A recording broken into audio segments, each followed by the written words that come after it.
You are watching YanaTV.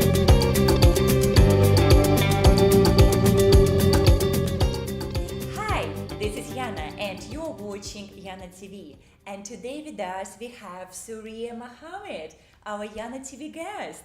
And she is a celebrity nutritionist, an entrepreneur, and social media influencer.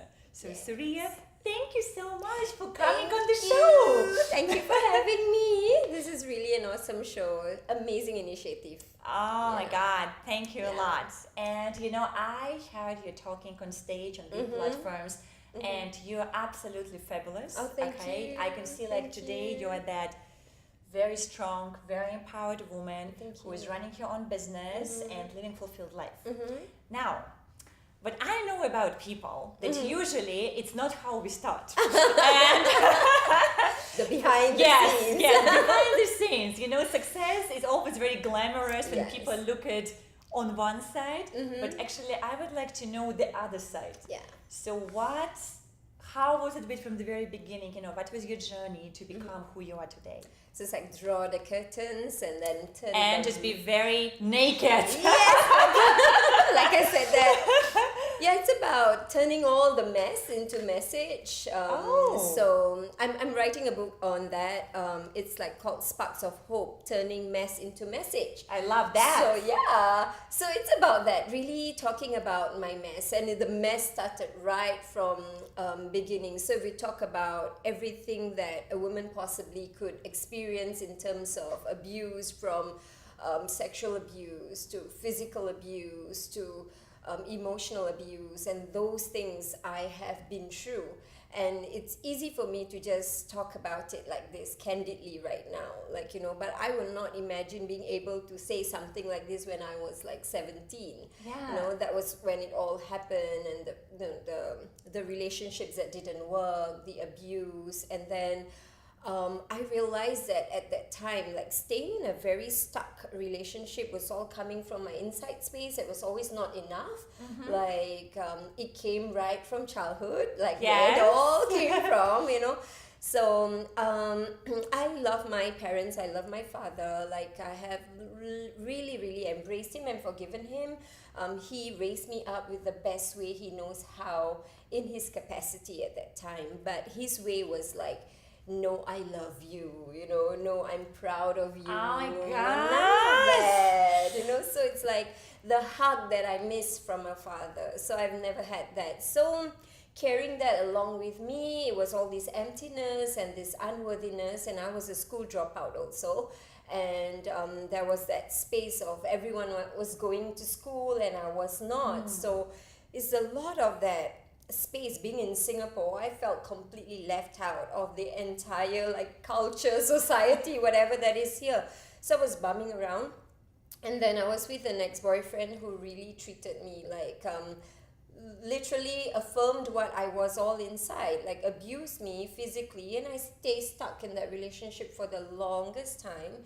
And what broke all of that was truly tears from my father. So he finally took the courage to speak to me, cried, and it was those tears that melted everything. I think that was the point of the whole new path for me. When you saw him vulnerable. He was just vulnerable. He cried, and he was expressing his emotions, like, what's gonna happen to you? And that just struck me, and I realized that I have to do something about my life, which I did. I took my studies again, my A-levels, and then just before I was about to, you know, show him that I could make it, and he passed away out of a heart attack. Like, this could make into a movie or something. Clearly. You know? Yeah. So, and then he was gone, and it was just like that, and then he was gone, and I could not, there was no time. We didn't even speak at all. We didn't have like that conversation that I would just tell him, like, you know, this is what I'm doing, I'm on this path. So it didn't happen. Well, fast forward, I graduated and everything. I went on, I passed on. But in that moment, there was one, I would say this is a key foundation. If I won't share it, it's like the missing link to everything else that is my building blocks of success. It's, we didn't have the money for me to study, and it was my mother's courage. Like, she just asked me, do you want to study? I said, yes. And she said, just go. I said, how? We don't even have 60,000. Like, we we'll pawn the jewelry, take the 6,000 first. And I said, but what are we going to do after that? She said, just do it and I'll figure out how. And it's about, if you want something, you jump and then the net will appear. Okay, So, the leap of faith. leap of faith. So I grabbed that and then I went on and then got my degree and eventually like got married and things happened, did business, quit my teaching job to do business, jump on passion. Oprah said that, like, follow your passion and everything will come. I thought that was the greatest thing. So I did that and then I lost 80,000 in my first business venture because I didn't know how to make money. I knew how to lose 20 kg in 3 months being a nutritionist, but I don't know how to make money at all. So that 80,000 loss was really huge, and then I picked up again and said that I'm not lazy, it's just that I don't have the key, knowledge, empower you. So I decided to empower myself with the right knowledge. Yes, made the money, made the 250,000, lost the 250,000 because I didn't know how to manage the money. So there's the making the money and there's managing the money. Ow! 500,000 loss, and then I'm still here. So that whole process of pulling myself up, that was when the social media and the Facebook came on board and really pulled up my sinking Titanic, So Facebook is good, Facebook is free. I remember that's Mary Smith, she said that to me. And that's how you built your empire, what you have today. Yes. I went for the internet marketing course, but it was too overwhelming because I'm non-techie, and then... So you're non-techie who built your business entirely on the tech industry. I like that, okay? Ride one horse until the horse gets to the end of the finishing line before you go to the other horses, right? So I just focused everything on Facebook. I didn't have a website. I didn't have an email list. I didn't have any of that. I only had Facebook.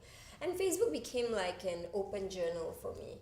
It's like a space where I bear everything about me. It's like writing Dear Diary. So it was a space where I just spoke and just be me. And I didn't know that was really the powerful foundation for branding, really. Clearly, yes. Yeah. And this is, okay. So that's how it all started, and then like growing through Facebook every single day over the last 6.5 years on Facebook and building that up from scratch, and then eventually being able to make like $500,000 using just Facebook without even an email list.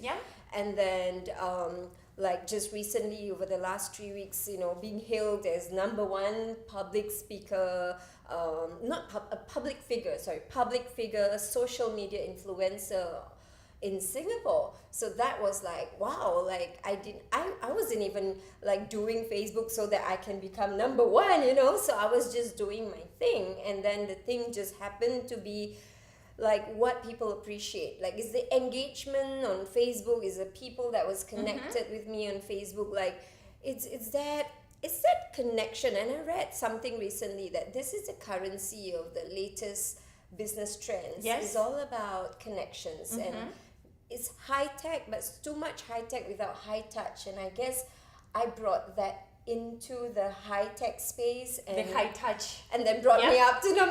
Yes, well, I know. It's remarkable that President of Singapore is #2, right? So sorry, sir, for that.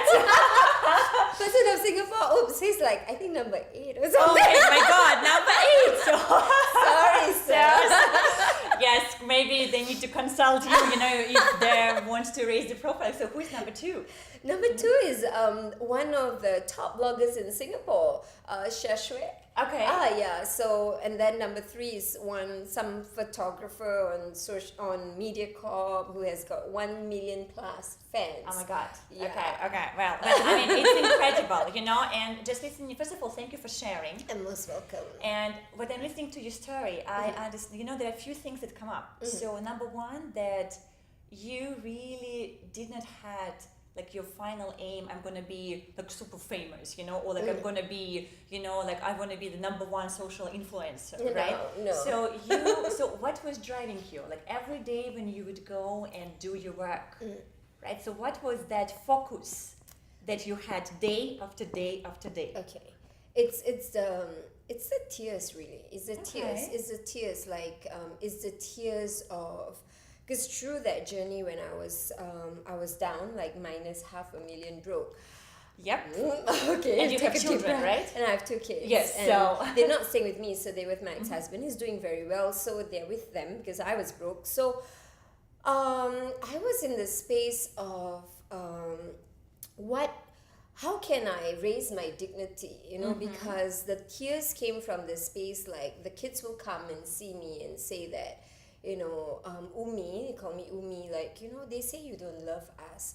Umi, they say that when you die, there'll be a lot of money on your grave. I was so Wow. hurt, like, when I die, there'll be a lot of money on my grave, means that only when I'm 6 feet under, then the success will come to me. But while I'm still alive, I'll never be able to touch success. So they were too young to understand anything. But that was And children do say words yeah, that are exactly. really cruel. So it's like, where did you hear that? It's not from my ex-husband. He's a very nice man, but it's from people around, So I felt like my dignity was crushed as a mother. Like I felt like useless, hopeless, and everything. But it was tears that I didn't want to be drowned in those tears. I wanted to lift myself up, and I knew I had one goal. Definitely not to be a number one, social media influencer, but the one goal I had that was very clear in my vision was I needed to clear these debts, and I needed to have a birthday party at my own house for my daughter. Because those time, my ex-husband will say, come visit the house, for the birthday party. I'll like, happy birthday to you, and smile and everything. But inside I was crushed because I can't even afford a birthday cake for her. So that was painful. So it's like staying on Facebook every day, every single day without fail, like just having that discipline, because I kept thinking, like, my mother had to work 3 jobs a day cleaning toilets, and like, she was cleaning like the whole day except for 4 hours break. For your education. Yeah, for right? 3 years without any medical leave, and she was 60 years old, and she was moving around for like so many hours a day, and she is physically like manual labor, and she could do it. Yeah. But like, if I was gonna be on Facebook and I'm just gonna move my fingers, what excuse do I have, like, compared to my 80-year-old mom who had to do all that for me? So if I was gonna get a birthday party for my kids and it's all gonna take my brains and my fingers moving on a keyboard, Yes. I'll do whatever it takes. Like, there is no such thing as being tired or taking a break for a day. Like, I can't do that. She did it for 3 years, physical labor at 60. So it was no excuse. No excuse. Wow, Suria, wow. Okay, so now for women who are in a transition, okay, so they maybe find themselves in a difficult situation, could be financially, maybe they're in an abused relationship, maybe they're still trying to find out their path in life. So if you would leave them with one message that you think would really help them to take that step closer to their true self and happiness, what would that be? I've always held this close message to my heart. Like, you have a why that makes you cry, you will have a way that makes you fly. You will. It's not about the how-to, because we have too many how-tos, too many self-help books and everything of the how-tos are there. It's just about that desire from inside, and usually it comes from like putting your head at night before you go to sleep, and then you can't sleep and you cry thinking about what's going to happen tomorrow, what's going to happen next, and what's life going to be for me, and you cry, and that pain, like turning that into like a driving engine. Yes. I think that's very powerful. I always think that a woman on a mission is more than 100 horses and 100 men put together, and you don't mess with a woman on a mission. Yes. Don't mess with a woman on a mission. No. Thank you so much. And that was Suria Mohd on YanaTV, an incredibly inspirational figure with a very powerful life story. And to all women out there, for those of you who are going on your own path and you're looking for your own truth and you're trying to build your own business, believe that if you're in pain, you better turn it into this power that's gonna propel you forward. And we're gonna talk to you next week.